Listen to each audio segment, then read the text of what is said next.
Steven Universe is the property of Cartoon Network, Rebecca Sugar, and its respective owners. Any and all footage or images have been used for the sole purpose of critique or parody, and as such are protected under fair use. Please support the official release. Hey, how are you? I'm Slice of Otaku, and diamonds are forever.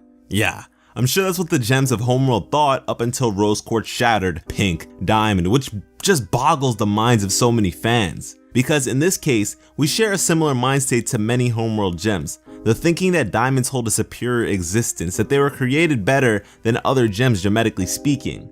But why?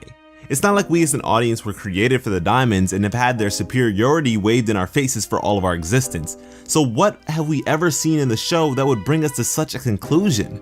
The answer is nothing. Nothing in the show hints towards a diamond being more durable than any other gem.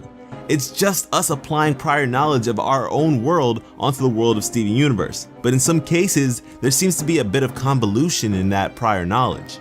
Yes, diamonds are hard. They have a rating of 10 on the most hardness scale for gemstones, which is the maximum. For comparison's sake, a rose quartz has a rating of 7, the same as a peridot, but is harder than lapis lazuli with a rating of 5 to 5.5. Meaning a diamond can scratch another diamond but cannot be scratched by any other gem, well, any other natural gem. Science can be scary, guys. But here's the thing, hardness doesn't equate to toughness. Hit a diamond with a hammer hard enough and it'll shatter, which is just pretty ironic because many gems believe the diamonds to be perfect beings, and it's that same perfection that becomes their weakness.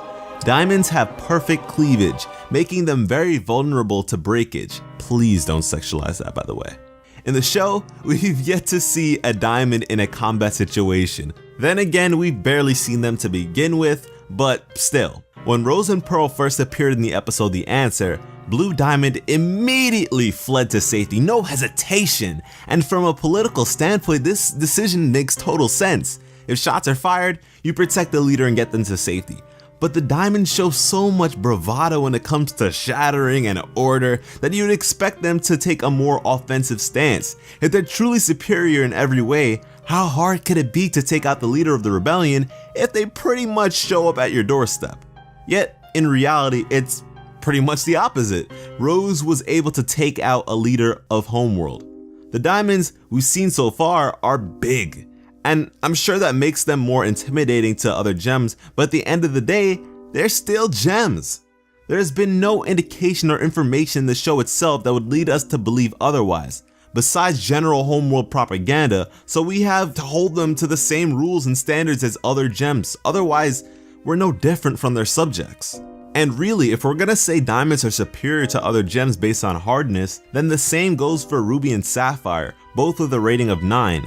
But that's not how it goes in Steven Universe. The value of Ruby to Homeworld is minimal. We just can't look at Homeworld with the science of our world. They're a society with a hierarchy based on rarity and capabilities. This also doesn't match up with our world. In our world, rubies are more rare than sapphires, but as we've seen, sapphire was once a rare aristocratic gem, while ruby was just common fodder.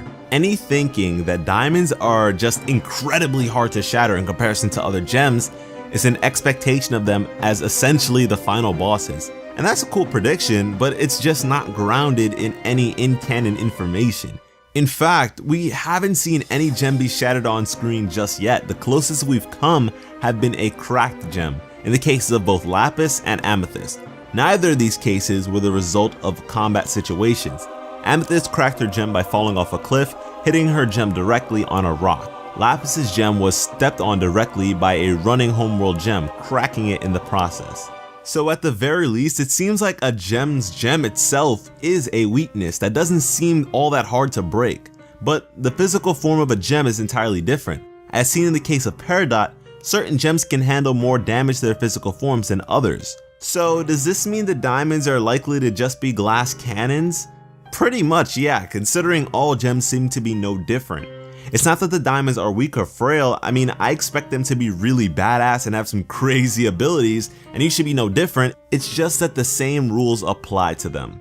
But what do you guys think? Are the diamonds really as impervious as some people set them out to be, or not all that they're cracked up to be? Let me know in the comment section, and be sure to share this video with all the diamond lovers you know. Thanks for watching and have an awesome day. Hey, thanks for staying until the end of the video. If you found anything I said to be interesting, be sure to like the video, and if you haven't already, hit that subscribe button and that little bell icon next to my name so you can join the notification squad. You guys have been just absolutely killing it, so you know that I'm always plotting and scheming how to kick it up a notch. So I hope you're ready for that. I'll see you guys in the next one, and never forget that I love you.